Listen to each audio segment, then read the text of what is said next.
제가 원래 이 주제 잡았을 때는 크리스마스를 앞두고 있기 때문에 아무래도 크리스마스라면 다들 선물 주고받는 그런 것이 아주 중요한 저희들의 또 기억에 남고 또 소중한 의식이기 때문에 그 선물이 가지고 있는 여러 신학적인 의미들 그리고 더 넘어서 선물이 우리 인간관계와 사회에 가진 의미까지 한번 살펴보려고 했습니다. 영어로는 이제 너티버티라고 얘기하죠. 이게는 그 예수님께서 태어나실 때 그때 당시에 이제는 그 아시다시피 마태복음에는 동방박사들이 이렇게 그 경배하러 오고 누가복음에는 이제는 양치기들이 이게 경배를 하러 이렇게 오게 됩니다.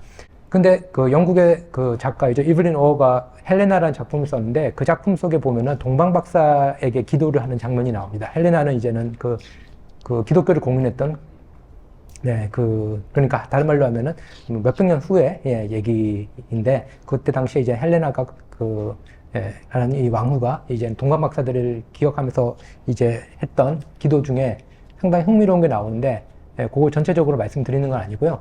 거기서 보면은 저희랑 조금 다른 소설가다 보니까 관점 속에서 이제 동방박사의 역할을 이제 보는데 저희가 동방박사를 볼 때는 동방박사들이 이제 믿음을 가지고 혹은 이제는 자기들이 가지고 있는 호기심을 가지고 별을 관측하다가 이제는 아기 예수께로 가서 이제 경배를 드린다. 다른 말로 하면은 동방박사가 가진 이제 믿음 이런 것들을 조금 더 강조를 하는 그런 경향이 있는데요.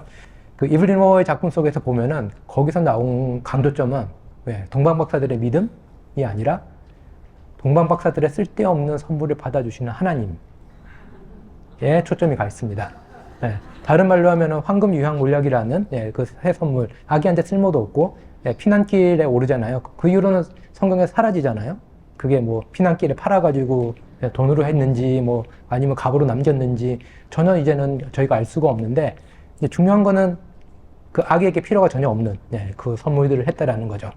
근데 이 동방박사의 선물을 받으시는 하나님, 다른 말로 하면은 인류의 선물을 받으시는 하나님, 이 장면 속에 나왔다라는 게 이제 이블린 워의 아주 중요한 그 통찰이었고요.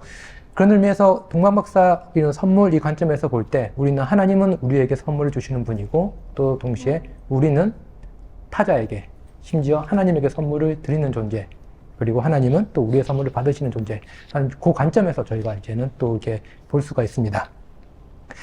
그러면은 이제 오늘 강의는 이제 선물이라는 것이 그런 의미에서 이제는 신학을 이해하는 데도 아주 중요하고 또 우리의 사회적 관계를 이해하는 데도 중요한 개념이기 때문에 한 4가지 정도의 큰 그 주제를 가지고 하나씩 살펴볼 예정인데요. 하나는 이제 선물이 어떻게 우리의 사회적 삶 혹은 사회적 관계를 형성하는가에 대해서 보게 될 거고요. 제가 몇 가지 제 중요한 인용문들을 이렇게 뽑아왔는데 다 볼 거는 아니고요. 근데 몇 개 같이 읽어보면서 나중에 또 이야기 나눠보도록 하겠습니다. 두 번째는 선물이 왜 선물인가, 선물이 왜 중요한가에 대해서 그 선물의 가장 큰 특징으로 꼽히는 상호성 그리고 호혜성 이 2가지에 대해서 그 빛과 어둠에 대해서 살펴볼 예정이고요. 그 다음에 3번째로 넘어와서는 이제 선물과 은총이란 주제, 다른 말로 하면 그리스도교적인 선물은 어떤 것일까에 대해서 살펴보고 4번째로는 선물하는 그리스도인이라는 주제를 가지고 하나씩 살펴보도록 하겠습니다. 우리는 이제는 선물이라는 단어를 되게 다양하게 이제는 사용하잖아요. 그래서 실제로 우리 물건을 줄 때도 선물이라고 그러고 어떨 때는 이제는 뭐 사람이 나왔을 때 내가 너의 선물이야 라고도 하기도 하고 뭐 다양한 것에다가 선물이라고 부릅니다. 근데 선물이란 것이 얼마나 다양하게 쓰일 수 있는지를 보려면은 그 신학교 교수 생활하면서 보면은 뭐냐면은 추천서를 보면 됩니다. 그 선물이 다른 말로 하면 은사잖아요. 그 개신교 용어로는. 그렇기 때문에 그 추천서 보면 이 자매는 찬양의 선물이 있고 찬양의 은사가 있고 뭐 아니면 이 자매는 중보기도의 은사가 있고 온갖 선물이 다 나옵니다. 그래서 제 친구 중에는 심지어 출석의 은사가 있다 뭐 이런 식으로도 교회 열심히 나와주는 것도 선물이다라고 이렇게도 얘기를 합니다. 그렇기 때문에 이 선물이라는 거는 우리 생활에 상당히 많이 이렇게 어디서나 찾아볼 수 있는 건데 우리가 그 의미를 이제는 조금 더 어떤 의미에서 조금 신학적으로 혹은 이제는 그 사회라는 이 관계라는 틀 속에서 바라볼지 조금 놀라운 통찰을 준 사람들이 여러 명 있는데요. 그 중에서도 빼놓을 수 없는 사람이 이제 프랑스의 이제 인류학자였죠. 마르셀 모스입니다. 제가 이렇게 인용을 해놨는데 마르셀 모스의 증료론이라는 책이 1925년에 나왔는데 그 책은 뭐냐면은 그 고대 사회에서는 사회관계를 형성하는데 제일 중요한 기능을 했던 것 중에 하나가 뭐냐면은 선물이라는 겁니다. 서로 이제 선물을 주고받음으로써 사회적 관계가 형성이 됐죠. 근데 이제 근대 넘어오면서 뭐가 생겼냐면은, 그 자본주의 사회로 돌아서잖아요. 산업화가 되고. 그러면서 그 자본주의란 뭐냐면 시장이잖아요. 그러려면은 뭘 중심으로 움직이냐면 사람들이 계약을 중심으로 움직인다. 매매, 계약. 그러면서 이제 사람들이 생각하고 관계 맺는 방식이 엄청나게 많이 바뀌었다라는 거죠. 예를 들면 이제 고대나 중세 때 이제는 문학이라든지 아니면 역사를 보면은 왕과 왕이 엄청나게 싸우잖아요. 그래서 이제는 싸우다가 이제는 자기들끼리 화해 못하면은 아들까지 내려와서 막 싸우잖아요. 막 계속 싸우다가 어느 날 이제는 싸움을 그쳐야겠다라고 생각하면은 한 왕이 다른 왕에게 엄청 좋은 선물을 줍니다. 그러면 그 선물을 받고 전쟁을 멈추고 화해를 하기도 하죠. 이런 식으로 이제 고대 사회에서는 그 계약 혹은 이제는 외교 이런 것들이 할 수 있는 역할까지도 큰 비중을 차지해줬던 게 뭐냐면은 선물입니다.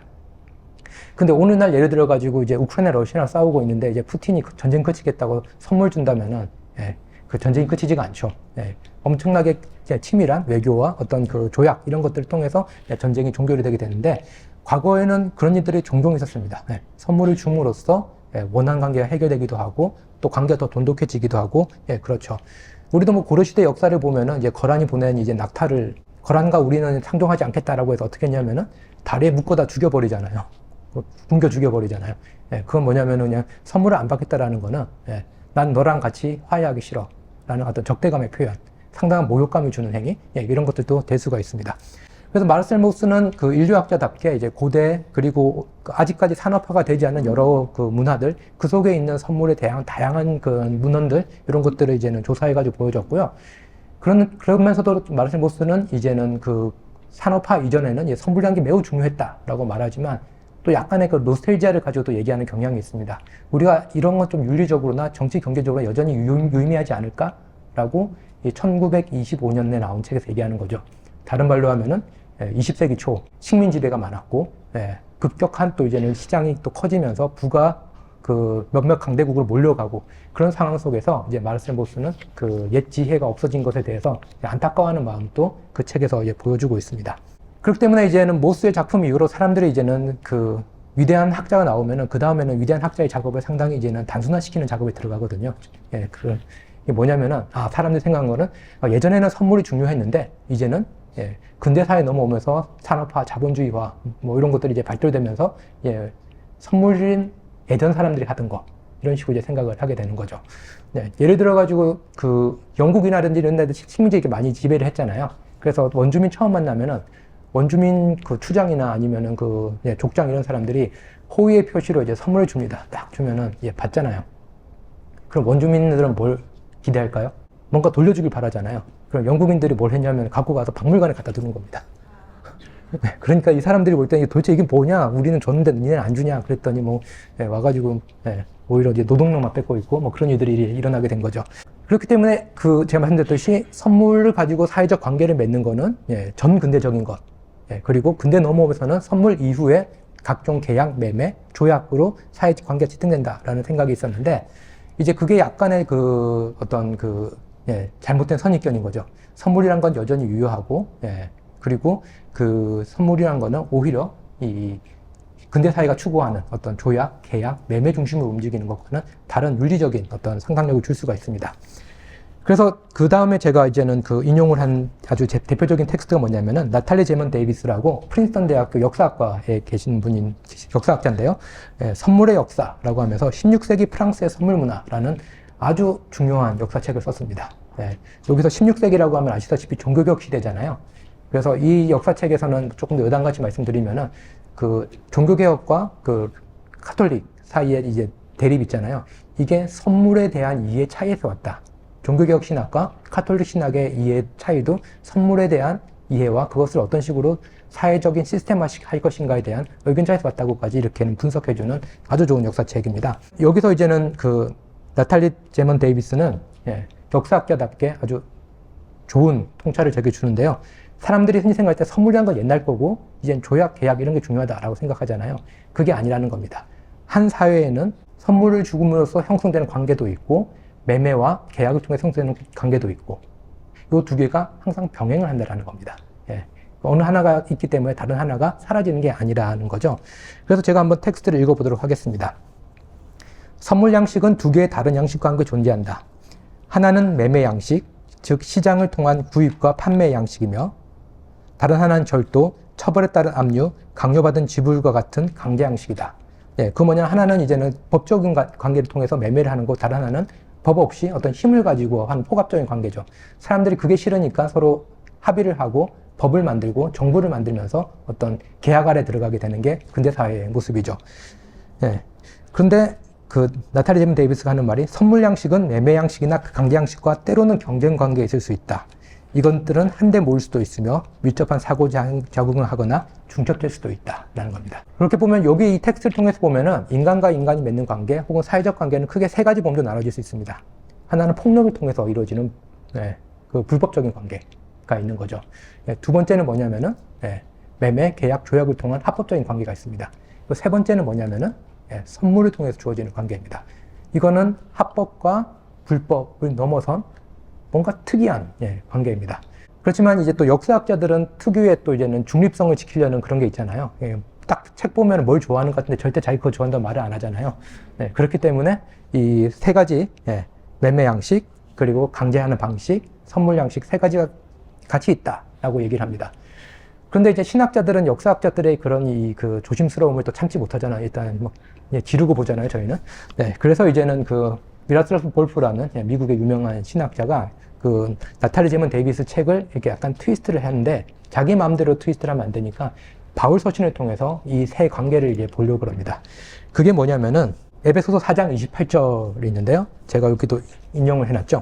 뭐냐면은 도둑질을 하는 사람은 다시는 도둑질을 하지 말라라는 겁니다. 그리스도인이 됐으면은 불법적인 방법 혹은 폭력을 쓰는 방법에서 벗어나라라는 겁니다. 첫 번째. 그리고 두 번째로는 지향해야 될 게 뭐냐면은 제 손으로 떳떳하게 벌이를 하십시오. 다른 말로 합법적인 관계라는 거죠. 근데 그리스도인들이 불법적인 것, 폭력적인 방식에서 일단 먼저 벗어나야 되는 거고, 그래서 우리는 떳떳하고 어떻게 말하면 어떤 이 사회에서 요구하는 여러 가지 기준들, 그런 것들을 충실히 따라갈 수 있는 존재가 돼야 되는데, 거기서 그치는 게 아니라, 다른 말로 하면 좋은 시민이 되는데 그치는 게 아니라 뭐냐고 그러면은 떳떳하게 벌이를 하여 오히려 궁핍한 사람들에게 나누어 줄 것이 있도록 하십시오. 이건 뭐냐면 선물의 관계입니다. 보시면은 이제는 아까 역사학자는 이게 세 가지의 범주가 한 사회에 같이 있다라고 했는데, 볼프가 얘기한 건 뭐냐면은 우리는 불법적인 데서는 떠나야 되는 거고, 합법적인 데서는 그걸 추구해야 되지만 거기서 만족할 수는 없는 거고, 그걸 넘어서 선물을 하는 관계로 나아가야 된다라고 얘기를 합니다. 그래서 이제 바울 서신을 보면 바울이 열심히 선물을 하려고 노력하잖아요. 이 교회에서 헌금, 연보 걷어가지고 저 교회를 가져가려고 그러고, 뭐 이런 모습들, 아니면 구제를 열심히 힘쓰라고 하고, 이런 모습들이 이제 나오게 됩니다. 이러면서 이제는 신약 성경에 있어서는 선물이란 거는 단순히 이제는 뭐 매매 관계, 뭐 불법적인 관계와 어떤 병행하는 관계라기보다는 그리스도인, 특히 이제 그리스도인의 성화에서 중요한 그런 모습으로 이제 보이게 되는 거고, 그리고 이 선물을 서로 주고받음을 통해서 그 로마 사회 당시 있었던 가난의 문제라든지 부정의의 문제라든지 이런 것들이 해결되기를 원하는 그런 모습들을 이제 바울이 이제 보여주고 있습니다. 자, 지금까지 간단하게 무엇이 선물인가에 대해서 이제는 그 매매라든지 아니면은 이제 불법적인 관계에 대해 살펴봤고요. 그러면은 좀 더 근원적인 질문을 던질 수가 있죠. 과연 선물이 무엇이길래 이토록 중요한 것인가? 라고 질문할 수 있습니다. 그래서 두 번째 주제로 넘어가겠습니다. 선물의 상호호혜성, 그 빛과 어두움이라는 주제로 넘어가도록 하겠습니다. 우리는 선물을 주고받죠. 그래서 선물을 정말 잘 주는 사람도 있고 잘 못 주는 사람도 있습니다. 어떤 사람은 선물을 주면 되게 좋아하고 어떤 사람은 선물을 주면 되게 쑥스러워하면서 못 받는 사람도 있습니다. 다양한 선물 주고받는 그런 관계들이 있죠. 그래서 이제는 제가 유학 갔을 때도 이제 제 지도 교수님이 이제 유학 끝날 때 이제는 저한테 한마디 말씀하시더라고요. 박사과정 끝났을 때. 그거를 이제 하시면서, 너는 내가 좀 부담이 덜 했다고. 그래서 왜 그러냐고 했더니, 동양에서 학생들이 오면 너무 선물을 많이 줘가지고, 너무 부담스러웠다고. 이 학생한테 잘못하면은, 뭔가 이제 죄진 것 같고, 근데 이제 선물을 안 줘가지고 널 편하게 대할 수 있었다라고 이제 얘기를 하더라고요. 그 뭐냐면은 선물이란 건 호의의 표현이지만 받는 사람에게는 뭔가 돌려줘야 되는 의무 같은 것이 이제는 발생을 한다라는 거죠. 제가 이 얘기를 했더니 이제는 음대 다니는 분이 했던 말이 이탈리아 쪽인데, 자기 지도 교수님 방에는 신발장이 자개농이라고, 한국 사람들이 자개농을 넣어준 거죠, 이제. 선물로. 이런 식으로 이제 한국인이라면 이제 선물 잘하는 사람, 뭐 이런 식으로 이제 그 인식이 좀 되어 있습니다. 그렇기 때문에 이제는 그 한국인이 있기 때문에 선물을 잘하고 뭐 그런 생각하지만 고대 그리스 로마 문헌을 보더라도 선물이 계속해서 사회적인 문제를 일으킨다는 겁니다. 고위 관료들에게 선물을 주는 게 그게 과연 선물로 받아들일 거냐, 순수한 거냐? 아니면 그걸 통해 가지고 이제는 재판관이라든지 정치가들이 구분 판단이라든지 선택을 하는 거 아니냐? 그렇기 때문에 그 법으로 막아야 되지 않냐? 뭐 이런 식의 질문들이 뭐 한국에서만 김영란법이 있는 것이 아니라 예전부터 그것들은 이제는 그 고민되어 왔던 주제 중에 하나입니다. 그렇기 때문에 저희가 이제 선물을 할 때 선물을 베푸는 동기는 다양합니다. 뭐 간단하게 말해서는 좋아하기 때문에 뭐 감사하기 때문에 선물을 하죠. 이게 가장 많은 선물을 주고받는 경우일 것 같고요. 두 번째로 이제는 그 특히 신약 성경에 많이 강조되는 것 중에 하나가 뭐냐면은 궁핍함을 덜어주려고 합니다. 부족한 사람이 있고 고통받는 사람들이 있기 때문에 그 사람들의 어려움, 고통을 덜어주기 위해서 선물을 하는 경우가 있고 이걸 주로 이제는 교회에서는 구제 뭐 이런 식의 표현을 많이 씁니다. 세 번째는 특이한 형태인데요. 베푸는 것을 도우려고 선물을 합니다. 내가 직접 선물을 못 주지만 어떤 사람들이 선물 잘 주는 사람들 있잖아요. 뭐 NGO를 만들 수도 있는 거고 아니면 직접 뭐 이제 선물 같은 걸 싸가지고 나가서 이제는 도와주는 경우도 있고 그런데 그런 사람들을 도와주기 위해서 또 그 사람에게 저희가 선물을 주는 거죠. 그런 경우도 있습니다. 후원 형태라든지 그런 것이 될 수 있을 거고요. 네 번째로는 선물을 베푸는 이유는 아까 말씀드렸듯이 뭔가 부당한 이익을 취하려고 혹은 받는 사람에게 어떤 영향력을 끼치려고 하는 경우가 있겠죠. 그렇기 때문에 우리는 선물을 베푸는 동기가 다양하기 때문에 그럼 어떤 것이 과연 올바른 선물일까? 혹은 선물에 무슨 힘이 있길래 어떤 경우에는 뭐 전쟁도 그치게 하고 어떤 경우에는 중요한 재판을 이제 굳게도 만들고 그러는가라는 질문이 있었겠죠. 그런데 이제 선물에 대해서 뭐 고대에 여러 텍스트가 있지만 가장 뭐 널리 익히고 영향력을 많이 준 텍스트는 뭐냐라고 하면은 세네카입니다. 그 고대 로마의 철학자인 세네카고요. 저는 개인적으로 세네카와 함께 동시에 봐야 될 사람이 누구냐고 그렇게 하면은 고대 로마 시대 때 살았던 세네카와 비슷한 시대에 살았던 유대인이었던 바울입니다. 둘이 비슷한 시기에 선물에 대한 생각을 같이 이제 발전을 시켰는데 비슷한 듯 다른 이런 생각들이 있거든요. 그래서 그것을 비교하면은 그리스도교의 선물이 무엇인지 조금 더 잘 알 수가 있습니다. 세네카의 선물론이 우리나라 말로도 이제 번역이 돼서 한국어로도 번역돼서 이제 베품의 즐거움이라는 제목으로 되어 있는데 한번 읽어보시면은 아주 좋은 통찰들을 이제 많이 얻으실 수 있습니다. 거기에 있는 그 한 중요한 텍스트를 제가 선물이 무엇인지에 대해서 잘 알려준 텍스트 하나 제가 이렇게 인용을 했는데요. 한번 읽어보도록 하겠습니다. 베푸는 행위와 선물은 좋은 것도 아니고 나쁜 것도 아닌 반면, 다른 말로 하면은 누군가의 선물을 주는 것 자체는 좋은 것도 아니고 나쁜 것도 아니라는 거죠. 좋을 수도 있고 나쁠 수도 있습니다. 뒤집어 말하면은 선물을 줬기 때문에 좋은 일이 일어날 수도 있지만 선물을 뇌물처럼 줄 수도 있잖아요. 그러니까 그 행위는 좋을 수도 있고 나쁠 수도 있죠. 선물 자체가 좋은 것도 아니고 나쁜 것도 아닐 수 있습니다. 예를 들면은 그 비건한테 이거 정말 좋은 소시지야 라고 주는 거는 나쁜 선물이 될 수 있겠죠. 누구에겐 좋은 선물이 되지만 그것은 나쁜 선물이 됩니다. 그러면은 이제 과연 뭐냐라는 건데 선물을 주는 행위도 좋을 수도 나쁠 수도 선물 자체도 좋을 수도 나쁠 수도 있다면 그럼 선물에서 뭐가 좋은 거냐라는 것을 이제는 세네카는 질문합니다. 그건 뭐냐면은 은혜는 반드시 좋은 것이다. 여기서 보시면 알 수 있는 건 뭐냐면은 선물은 주는 행위, 선물이 있는 것은 물성 그 자체가 아니라 선물을 통해서 오고 가는 은혜가 좋은 것이라는 겁니다. 그래서 선물은 다른 말로 하면 은혜를 담는 그릇 내지는 도구란 말입니다. 다음 문장 한번 읽어보도록 하겠습니다. 이 점을 고려한다면 행위나 선물이 의도와 얼마나 큰 차이가 있는지 알 수 있을 것이다. 사소한 것을 의미 있게 만드는 것은 다름 아닌 베푸는 사람의 의도이며 이 의도야말로 별 볼 일 없는 것에 빛을 비춘다.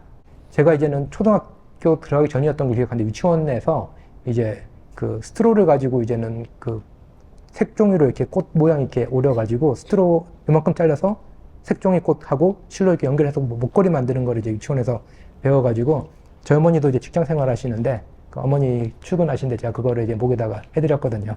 하고 나가시라고. 그러면은 이건 뭔가요? 뭐가 이 선물을 값어치게 만든 건가요? 의도인 거죠.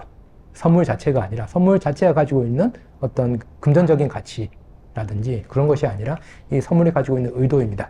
그럼 어머니가 그거를 마지못해 하고 가셨지만 기분이 나쁘셨을까요? 좋으셨을까요? 좋으셨죠. 그러면 그렇기 때문에 결국은 그 세네카가 주고자 하는 건 뭐냐면은 무엇인가가 그 선물의 물성에다 빛을 비춘다는 겁니다.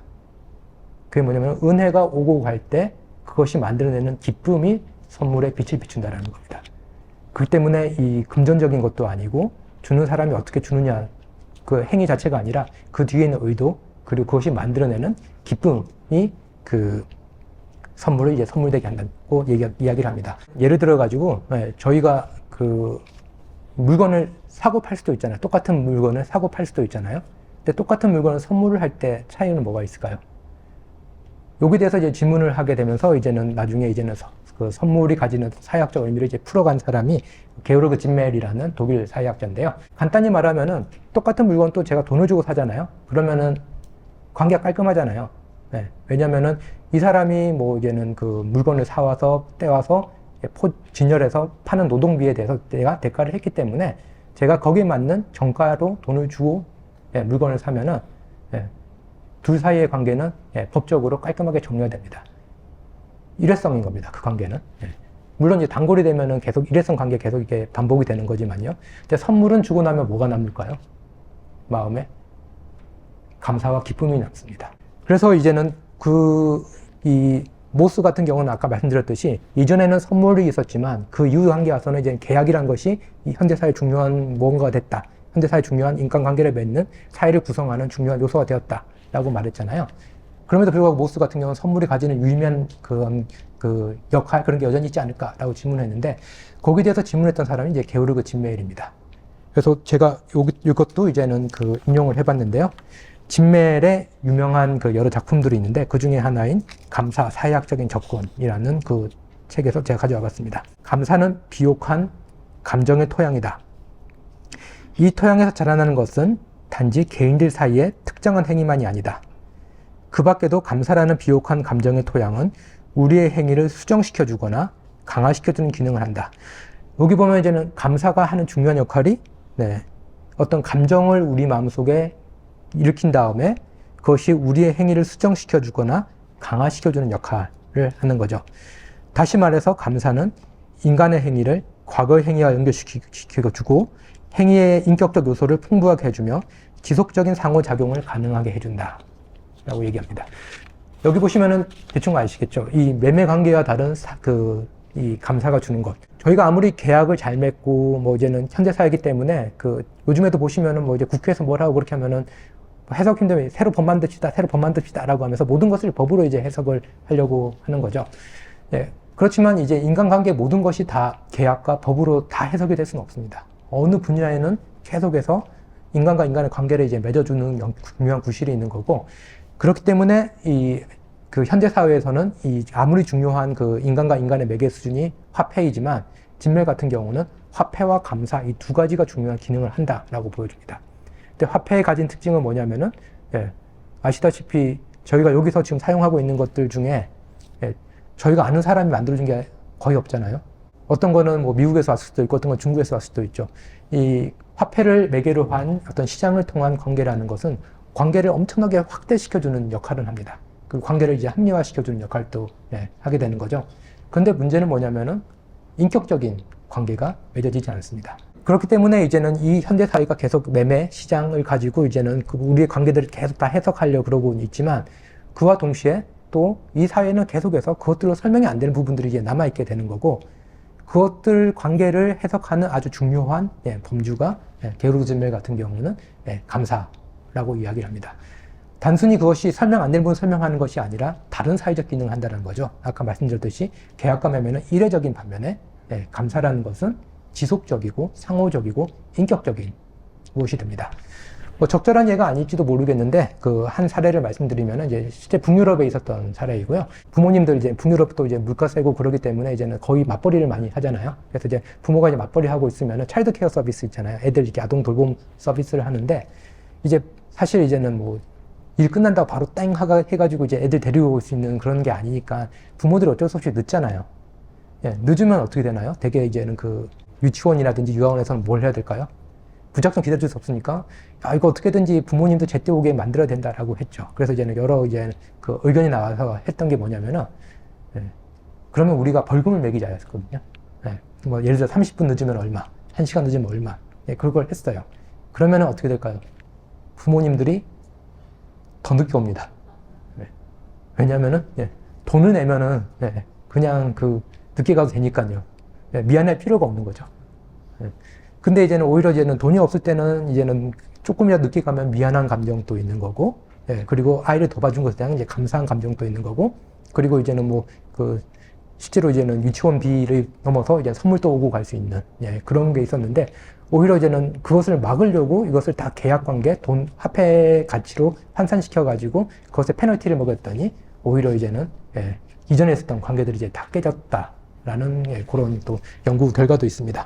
네, 그렇기 때문에 우리가 살아가는 사회 속에는 여전히, 예, 예, 사회적인 감정이, 예, 담당해줘야 될 영역이 있는 거고, 예, 그 사회적인 감정, 그것이 대표적으로 감사, 기쁨, 예, 이런 것들인데, 이제 이런 것들을 이제, 예, 더 강화시켜주고, 그런 것들을 서로 교류하게 만들어주는 것이 바로 이 선물이다라고 할 수 있을 것 같습니다. 네, 그래서 이제 선물은, 예, 사회적 관계를 이제 형성을 시켜줄 뿐만 아니라, 아까 이제는 예를 들었듯이 선물을 통해서 이렇게 가난하거나 아니면은 도움이 필요한 사람 도울 수 있잖아요. 사회적인 불균형을 해소하는데도, 예, 그리고 사회적인 또 이제는 어려움을 해소하는데도 이제 도움이 될 수 있고, 세 번째로 중요한 건 뭐냐면은 선물을 받은 사람이 다시 선물을 베푸는 사람으로 거듭나게 하는 데 있습니다. 예, 다른 말로 하면 소비자는 그냥 소비자일 뿐이잖아요. 예, 소비자가 이제는 산다 그래서 내가 이제는, 예, 생산자가 되겠다. 물론 다른 영역에서 생산자지만 그 역할이 오고 가진 않잖아요. 그러니까 선물을 받은 사람은 감사한 마음이 있기 때문에 선물을 이제 주고 싶은 마음이 생기는 거죠. 그렇기 때문에 선물은 수여자를 수혜자로 만드는, 예, 힘이 있습니다.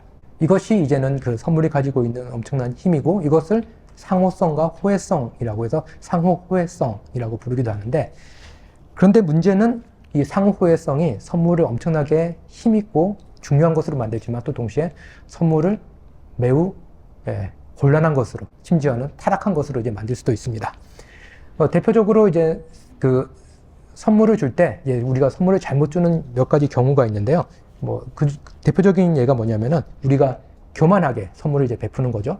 예, 나는 너보다 낫기 때문에 너는 선물을 베푸는 사람이야 라고 할 때는 이거는 오늘날 흔히 말하는 시혜성인 거잖아요. 예, 시혜성으로 베푸는으로써 오히려, 예, 내가 너보다 더 우월한 위치에 있어 라는 것을 확인시켜주는, 예, 그런 역할을 하는 거죠. 이제 그게 대표적으로 이제는, 예, 너는 내가 주는 식으로, 내가 선물을 베푸는 방식으로 넌 받아야 돼. 이런 식으로. 혹은 이제 넌 나에게 이런 식으로 감사해야 돼. 이런 식으로까지 강요하는 모습으로 나타날 수 있죠. 그리고 이제는 이기적인 동기나 이해타산을 가지고 선물을 베풀 때도 있습니다. 예, 뭔가를 얻어내기 위해서, 혹은 이제 유리한 위치를 점하기 위해서. 예, 그럼으로써 이제 선물은 때로는 선물이 아닌 무엇, 뇌물이 되기도 하고, 때로는 빚이 되기도 하고, 예, 때로는 이제 부담이, 예, 되기도 합니다. 그렇기 때문에 이제 이것을 단번에 해결하자라고 이제는 한국 사회에서 이제 나왔던 대표적인 사례가, 예, 김영란법이 나오게 되는 거죠. 그래서 제가 김영란법 이후에 이제 사회생활을 주로 하고 있기 때문에 그 이전 사회가 어떤 모습인지는 모르겠는데, 예, 아무튼 이런 식으로까지 이제 선물을 이제는 강제화해야 된다. 선물을 주고받는 방식을 정부가 규율해야 된다라고까지 이렇게 얘기하는 모습이 나오는 건 뭐냐면은 선물이 가지고 있는 상호호혜성이 타락할 때 악한 영향력이 어마어마할 수 있다라는 것이 어느 정도 사회적 공감대가 있었기 때문에 법제화가 되었다라고 할 수 있겠죠. 근데 제가 말씀드렸듯이 이렇게 선물이 이제 타락하는 건 현대 사회 문제가 아니라 고대 사회부터 있었고, 고대부터 이걸 어떻게 해결할까라고 고민을 했었잖아요. 근데 이제 세네카의 책이 진짜 재밌는 게 자기가 말한 것을 자기 약점을 이제는 자기가 나름대로 이제 보충을 하고 있거든요. 그래서 지금 슬슬 조금 이제 지겨울 때 됐으니까 하나 퀴즈를 내면은, 세네카 해법은 아주 간단합니다. 베푸는 사람은 땡땡땡 하고 받는 사람은 땡땡땡 해야 합니다. 어떻게 하면 될까요? 첫 번째, 선물을 주는 사람은 잊어버려야 하고, 네, 자기가 선물을 줬다는 거 잊어버려야 됩니다. 선물을 받은 사람은 기억해야 됩니다. 그럴 때 이 상호호혜성이, 예, 그게 원활하게 이루어진다라고 이제는 이야기를 하게 됩니다. 근데 이제 문제는 뭐냐라고 하면은 우리는 상대방 기억한다는 사실을 기억하잖아요. 이제 이게 문제입니다. 네. 그냥 나는 잊어버렸다 그러지만 상당히 기억해야 되지 않을까? 라는 기대가 있는 거죠. 네. 그렇기 때문에 세네카의 주장은 상당히 중요합니다. 예, 왜냐하면은 세네카의 주요 관심사는 로마 제국이 상당히 커졌잖아요. 상당히 커졌고 로마 제국의 법으로 다스려지지 않는 온갖 영역들이 있는 거고 특히 최근 역사학이 보여준 건 로마 사회 때 엄청난 문제 중에 하나가 가난의 문제였거든요. 그렇기 때문에 이게 세네카가 꿈꿨던 세상 중에 하나는 뭐냐면은 선물이 계속해서 돌아가면서 법이 미치지 못하는 영역 혹은 인간관계에 그늘진 영역까지도 서로 주고받음으로써 많은 사람들이 이제 행복하게 되는 그런 공동체를 이제는 세네카가 꿈꿨기 때문에 세네카의 관점은 뭐냐면은 계속 돌리는 겁니다. 선물이 계속 돌아가기 위해서 주는 사람은 잊어버려야 되고 받는 사람은 기억해야 되는 이걸 꿈꿨죠. 근데 제가 말씀드렸듯이 문제는 뭐냐라고 하면은 주는 사람이 준 건 잊어버렸지만 받는 사람이 기억해야 된다는 것은 기억을 한다라는 인간의 심리에 있는 거죠. 그래서 현대 철학자 이제 데리다는 그것보다 더 급진적인 그런 발언을 합니다. 그건 뭐냐면은 선물이란 거는 호의를 가지고 남에게 주는 거잖아요. 사전적인 정의가. 그래서 선물이 선물로 남으려면 어떻게 해야 되냐라고 하면은 선물은 철저하게 순수한 베품이 되어야 된다는 겁니다. 주는 사람도 잊어버려야 되고 받는 사람도 의무감을 가지면 안 된다는 거죠. 그러니까 데리다 같은 경우는 선물이 순수한 선물로 남으려면은 철저하게 그냥 순수하게 베푸는 것으로 끝내야 된다라고 얘기합니다. 어떻게 보면 맞는 말이고 어떻게 보면 종교개혁자들이 꿈꿨던 것들과 좀 비슷합니다. 나중에 시간 되면 조금 더 설명을 드리겠지만요. 그런데 이제는 문제가 뭐냐라고 하면은 데리다 생각해도 너무 이상적이잖아요. 선물을 이제 순수하게 베풀기만 하면은 누군 베풀기만 하나? 라는 건 나온 거고 이제 인간인데 어떻게 기억을 안 할 수가 있고 인간인데 또 어떻게 완전히 염치가 없는 사람이 아니라면 어떻게 받기만 하고 이런 여러 가지 현실적인 문제가 있는 거죠. 그래서 데리다 같은 경우는 선물에 대해서 이제는 선물이 되려면 순수한 베품은 남아야 되지만 그것은 불가능성의 가능성이라는 표현을 씁니다. 그러니까 다른 말로 하면 그게 가능하다기보다는 불가능하지만 선물을 하려면 우리는 그렇게 해야 된다 라고 얘기를 합니다. 그렇게 해야지 우리는 순수한 선물이 돼야 된다 라고 얘기하죠. 그래서 세네카가 말했던 것도 이제 관심 뭐냐면 세네카는 선물을 계속 돌리는 데 관심이 있었고 데리다 같은 경우는 순수한 선물을 이제는 추구를 했다라고 할 수 있는데요. 다른 말로 하면은 뭐 데리다는 해체주의라고도 얘기 많이 하는데 데리다는 선물의 상호 호일성 자체를 이제 해체시키려고 했습니다. 선물의 이상으로 남기게 하기 위해서. 그럴듯한데 이제 또 뭔가 좀 이상하잖아요. 과연 그러면은 우리는 순수하게 베풀기만 해야 되냐라고 했을 때 영국의 신학자 존 밀뱅크가 이제 데리다를 비판을 합니다. 선물의 핵심에 뭐가 있냐라고 질문하자는 거죠. 뭐냐면 순수한 베품으로 남다, 순수하게 베풀려는 의지. 이거는 너무 근대인의 자율적인 이상에 갇혀 있는 거 아니냐. 보상을 바라고 하는 행동은 다 악하다고 말했던, 쉽게 말하면 이제 칸트식의 그런 순수한 선이지만 선하다라고 하는 그런 근대적인 이상에 머물러서 선물을 이해하는 거 아니냐라고 이제는 존 밀뱅크 같은 경우는 질문합니다. 그러면 밀뱅크는 그 다음 질문이 있겠죠? 비판하면 끝나면 안 되니까요. 그러면 선물의 핵심에 뭐가 있냐? 근대의 그런 자율적인 인간의 순수한 선지가 있냐? 아니라는 겁니다. 선물의 핵심에는 뭐가 있냐면 사랑이 있다는 겁니다. 사랑은 순수하게 베푸는 것도 있지만 또 사랑은 특성상 혼자만 사랑하면 그게 짝사랑이잖아요. 사랑은 순환 구조가 되게 됩니다. 그래서 밀뱅크 같은 경우는 물론 순수한 베품이라는 그 이상도 이제는 주장하는 것도 이제는 의미가 있겠지만, 선물의 핵심에는 순수한 의지가 아니라 사랑이 있다라고 얘기하고, 그렇기 때문에 순수한 의지가 아니라 우리는 순수한 사랑에 초점이 있어야 되는 거고, 그런 의미에서 선물을 이해하려면은, 선물의 핵심을 이해하려면은 일반적으로 우리가 주고받는 선물이 아니라 사랑 그 자체로부터 시작이 된다는 겁니다. 그게 뭐냐면은 하나님의 아가페로부터 우리는 선물이 무엇인지 그 의미를 파악해야 된다라고 얘기합니다. 여기까지 제가 말씀을 드린 게 두 번째 파트까지입니다. 선물이란 것이 단순히 우리가 그냥 기분 좋아서 주고받고 서로 즐겁게 하기 위한 것, 거기 넘어서 어떤 사회에 있어서 아주 중요한 역할을 인류 역사에서 해왔다라는 것. 그렇다면 두 번째로는 선물이 왜 이토록 중요한가? 선물은 만들어내는 상호호일성이 있다는 거죠. 상호호일성이 만드는 힘도 있지만 그늘도 있기 때문에 어떤 사람들은 선물을 순수하게 주는 것에 만족하자라고 하는 사람도 있다면은 밀뱅크처럼 그런 위험을 감수할 때 선물이 될 수 있다는 겁니다. 서로 주고받을 수 있을 때. 다른 말로 하면 우리가 주고받는 완벽한 방법을 알고 있는 것 때문이 아니라 어떻게 선물을 주고받을지 배워가는 존재이기 때문에 우리는 선물을 주고받을 수 있다라는 있다라고 할 수가 있겠습니다. 자연스럽게 이제 기독교적인 의미에서 그럼 선물 개념으로 넘어가 보려고 밀뱅크를 인용해 봤습니다. 성경을 보면은 선물이라는 단어가 엄청 많이 나옵니다. 다양한 맥락에서 이제 선물이 이제 사용이 되고 있고요. 뭐 동방박사 선물처럼 실질적으로 이렇게 물성을 가진 소중한 것들을 바치는 것도 선물이 될 수 있지만, 우리 재화, 보석 이런 것도 선물이고요.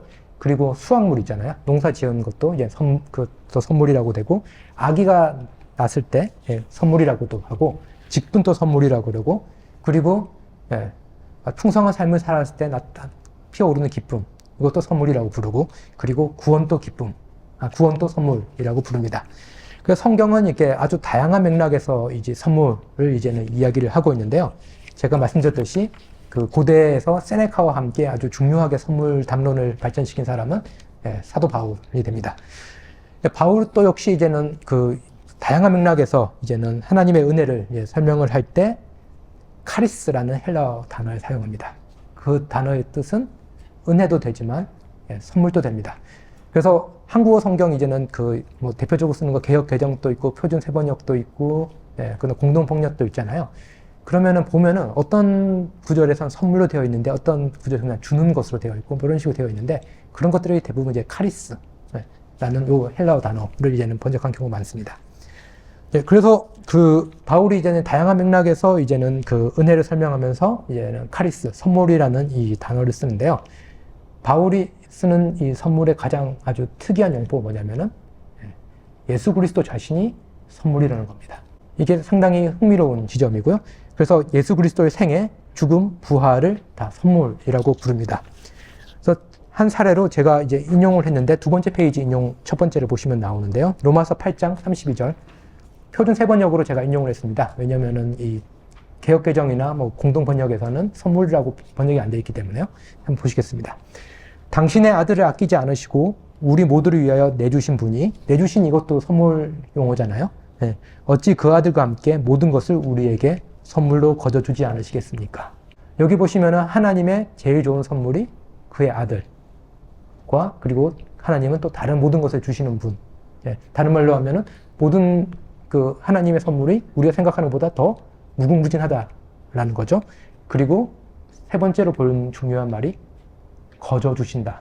이게 이제는 바울이 가지고 있는 선물의 아주 중요한 생각입니다. 그러니까 선물을 이해하는 방식이 여러 가지 있지만 제일 중요한 거는 예수 그리스도를 선물로 놓고 하나님이 어떻게 우리에게 선물을 베푸시는 분인지 한번 보자라는 겁니다. 그리고 그걸로부터 선물은 어떤 것인가에 대해서도까지 한번 생각을 확장시켜 보자라고 얘기를 하는 거죠. 바울 같은 경우 이 하나님의 아들을 이제 선물이라고 했잖아요. 근데 이제는 제가 처음 시작할 때도 이제는 동방박사 아기 예수에게 선물을 바치는 걸로 봤을 때 여기서 선물을 교환 모습이 보이잖아요.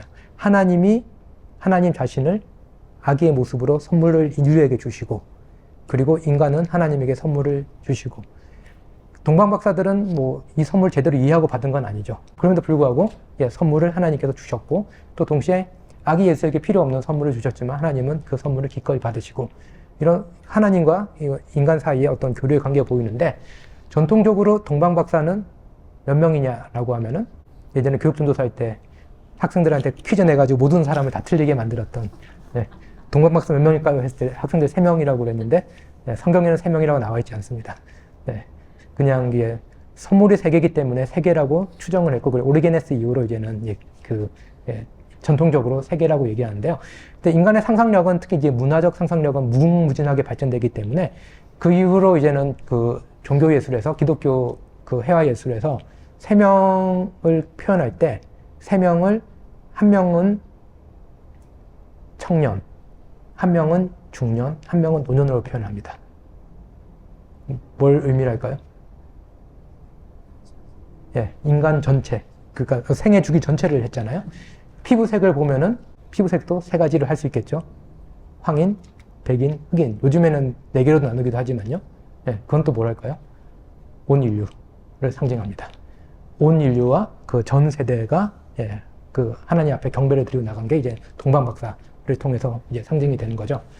그래서 이제는 그런 인류에게 하나님께서 이제는 선물을 하나님으로 자신을 주신 거죠.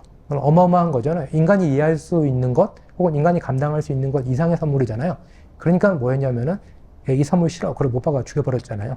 이제 이런 오해를 주더라도 하나님께서는 선물을 베푸시는 분이라는 것이 드러나는 거고요. 이 어마어마한 사건, 이것을 표현하는 방식은 초대교회부터 다양했습니다. 그래서 한 사례로 제가 여기 두 번째 인용문을 가지고 와봤는데요. 아타나시우스의 말씀의 성육신에 관하여입니다.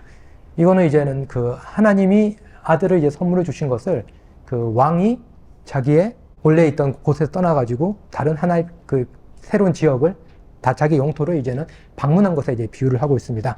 그래서 이제는 그때 일어난 일, 파장 이런 것들을 상당히 이제는 수사학적으로 흥미롭게 표현했는데요.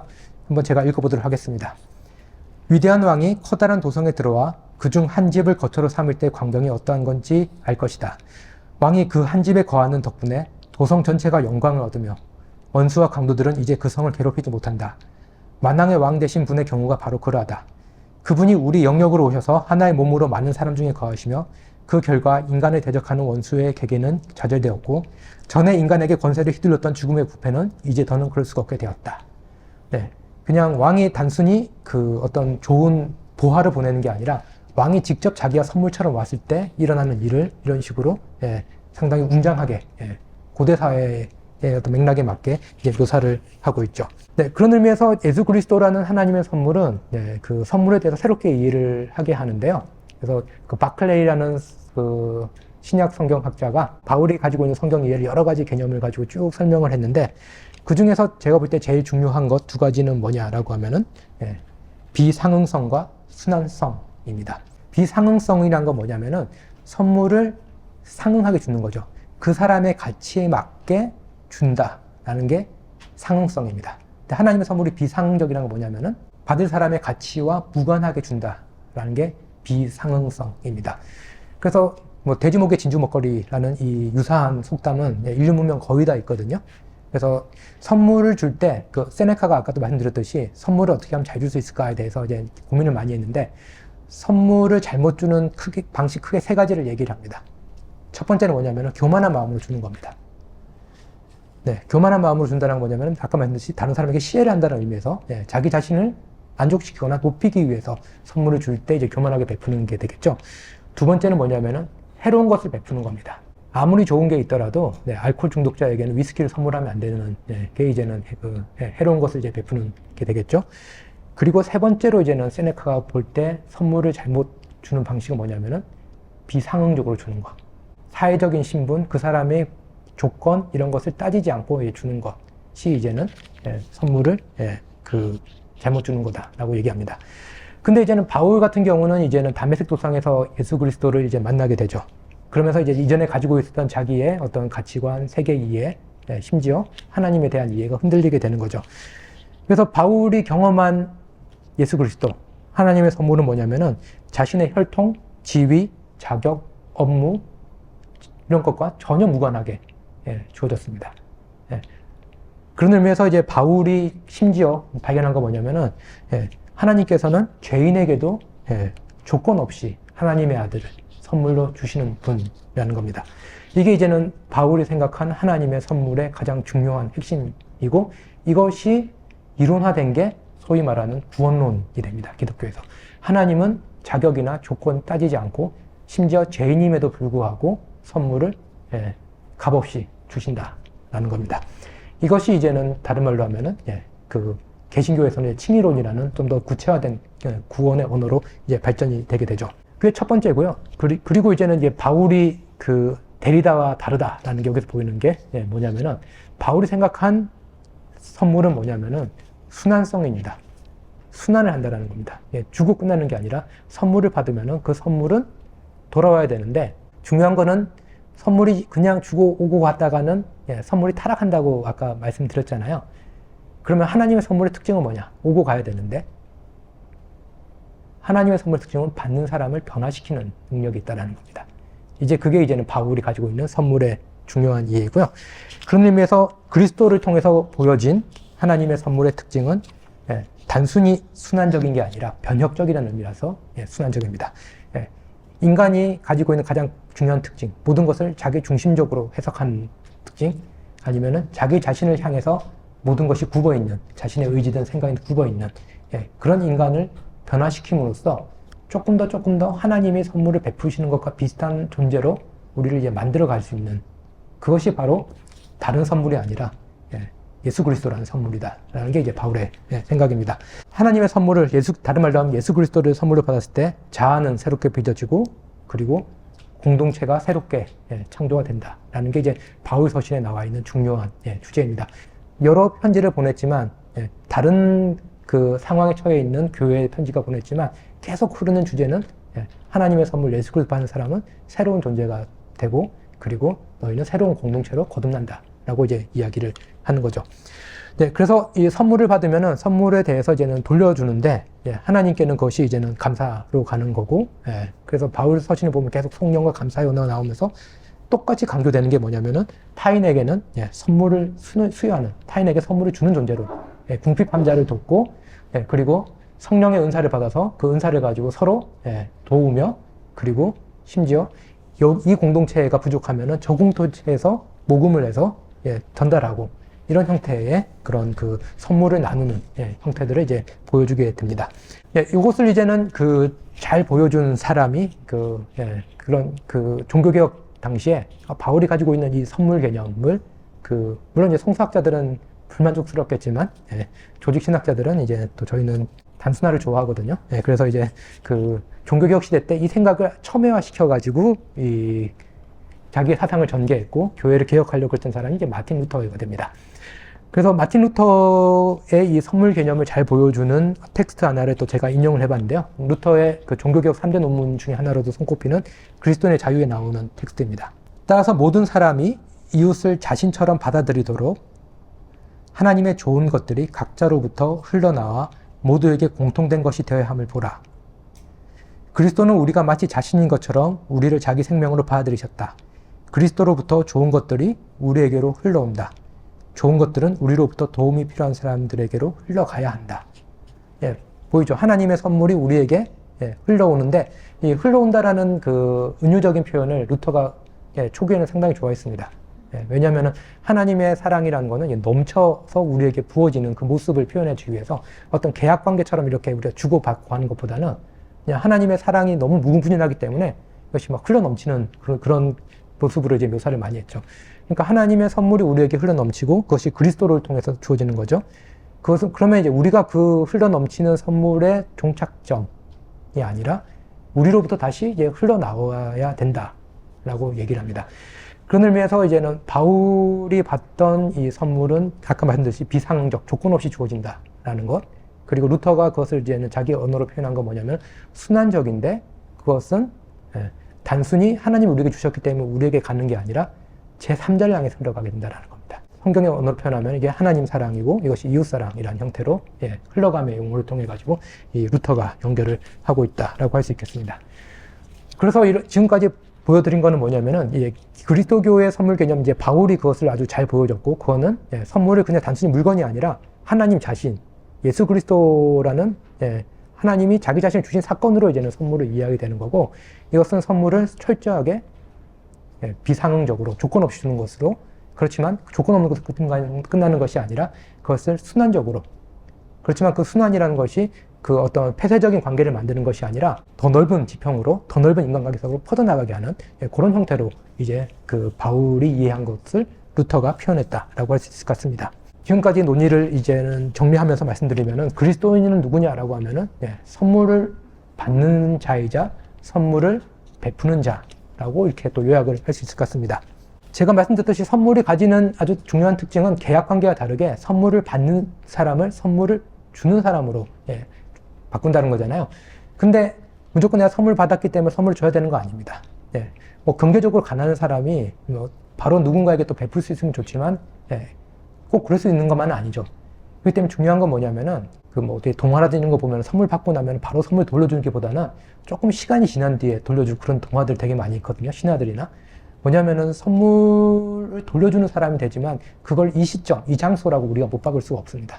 우리가 기대해야 될 바는 우리가 선물을 베풀 수 있는 자가 될 수 있도록 선물을 베풀 수 있는 공동체 될 수 있도록 기다리고 인내할 수 있는 것도 선물을 이해하는데 아주 중요한 방식입니다. 그래서 선물 수령자들이 선물을 받은 사람들이 선물의 수요자로 이제 변화할 때 이제 주고받는 관계를 통해서 이 사회의 망이 그 속에서 기쁨과 감사가 스며들게 되는 거고, 이런 감정의 토양 위에서 우리가 이제는 공동체를 꿈꿀 때 단순히 이제 계약 관계를 통해서 이루어지는 것과는 다른 그런 그 사회적 삶을 꿈꿀 수가 있게 됩니다.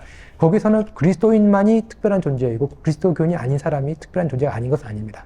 모두가 선물을 주고받는 사람이지만, 그리스도인은 예수 그리스도를 통해서 하나님이 선물을 주셨다라는 그 관점 안에서 선물에 대해서 조금 새로운 관점을 가지고 접근을 할 수 있는 그런 사람들이라고 할 수 있겠죠. 그래서 선물은 제가 말씀드렸듯이 이 사회적 관계 속에 감사와 기쁨을 스며들게 한다고 그랬잖아요. 그 말은 뭐냐면은 선물은 새로운 공동체를 만들어내게 됩니다.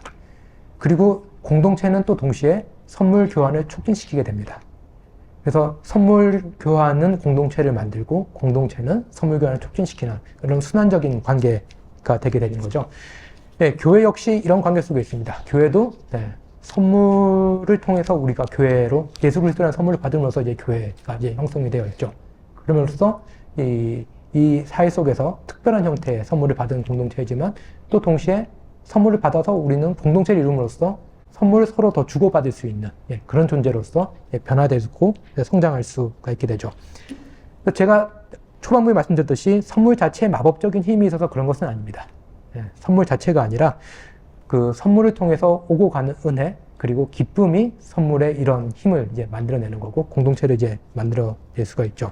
그런데 이 기독교 신학 같은 경우는, 그리스도 신학 같은 경우는 이 삼라만상 전체를 이제 아까 하나님의 선물로 볼 수 있잖아요. 하나님께서 무로부터 세상을 창조하셨기 때문에 존재한다라는 것 자체가 이제 하나님의 선물로 보게 하는 그런 시각을 띄워주죠. 우리가 뭘 잘했기 때문에 하나님 창조해 주신 게 아니잖아요. 그렇기 때문에 이 세상 전체를 이제는 선물로 이제 보게 하는 그런 그 시야를 넓혀주는 것이 그리스도교 신학이지만, 또 동시에 우리에게 주어진 이 피조 세계, 사물들, 이런 것만이 하나님 선물이 아니라 하나님 자신이 우리에게 선물이 됐다는 것을 예수 그리스도 통해서 이제 보여줍니다. 그리고 세 번째로 이제 그리스도교 신학의 중요한 게 뭐냐면은 그리스도께서 성령을 우리에게 선물로 주셨다는 겁니다. 사도행전 2장 38절의 표준 세번역으로 제가 인용을 했는데요. 회개하십시오. 그리고 여러분은 각각 예수 그리스도의 이름으로 세례를 받고 죄 용서함을 받으십시오. 그러면 성령을 선물로 받을 것입니다. 되어 있습니다. 혹시 개역개정에 익숙한 분들은 이게 성령의 선물이 아니라 성령의 선물을 받으라 로 되어 있습니다. 근데 그 그리스어 원문을 보시면은 이것을 어떻게 볼 건지 성령의 선물도 될 수 있고 성령을 선물로 또 이해될 수가 있습니다. 근데 확실한 거는 그 예수님께서 선물로 주신 거는 성령이고, 그 성령의 선물로 주신 거는 성령의 은사가 되게 되는 거죠. 그렇기 때문에 보시면은 그 기독교 신학, 그리스도 신학 가지고 있는 어떤 선물의 어떤 층이 있잖아요. 하나는 뭐냐면은 이 세상 모든 것이 선물이 될 수 있다라는 거. 두 번째는 하나님 자신이 선물이라는 거. 세 번째는 성령을 선물로 주셨기 때문에 우리는 다른 말로 하면은 이제 성령 안에서 선물을 받았고 선물을 베풀고, 또 동시에 성령의 은사를 통해서 베풀 무언가도 우리가 선물을 이제 받았다라고 했잖아요. 약간 그 선물을 베푸는 이유 크게 말했을 때 주어서 주는 거, 궁핍해서 주는 거, 세 번째 누군가 줄 것을 돕기 위해서, 베푸는 것을 돕기 위해서 준다고 그랬잖아요. 하나님께서 선물을 주시는 방식도 여기 있습니다. 주어서 주시고 궁핍하게 주시고 우리에게 뭔가 주셔서 서로에게 득이 될 수 있도록 풍요로운 삶을, 공동체를 만들 수 있도록 주신다라고 할 수 있겠습니다. 우리가 그 선물을 무엇으로 볼 것이냐라고 할 때, 선물을 뜻하는 영어 gift는 또 다른 뜻이 있습니다. 아주 중요한 재능이라는 뜻입니다. 그러니까 어떤 성령의 은사, 이런 표현도 되지만 gift라는 것은 은사도 될 수가 있습니다. 재능도 될 수가 있습니다. 근데 성령께서 주셨다라는 것은 우리가 하나님의 선물을 받은 사람이란 거 뭐냐면은 우리가 재능을 가지고, 각자 가진 재능을 가지고 이제 서로에게 도움이 될 수 있는 존재, 나의 재능을 가지고 다른 사람에게 선물이 될 수 있는 존재가 되었다는 어떤 존재론적인 규정이기도 합니다. 저희가 이제는 재능을 받았다라는 것은 이제 상당히 다른 말로 하면 선물을 받았다는 것은 우리가 나를 위해서뿐만 아니라 다른 사람을 위해 쓸 수 있는 재능을 가지고 있다, 그런 가능성을 가지고 있다라는 존재라는 거고요. 이 말은 상당히 큰 도전이 될 수밖에 없습니다. 왜냐하면은 우리가 지금 사는 세상은 우리가 가진 재능, 우리가 가진 선물을 축복으로 보기보다는 그것을 이제 경쟁적으로 더 소유하려고 그러는 그런 능력주의 시대입니다. 우리가 가진 재능을 가지고 서로 경쟁을 하고 승리하려고 하는 어떤 그런 능력주의 사회 속에 저희는 살고 있죠.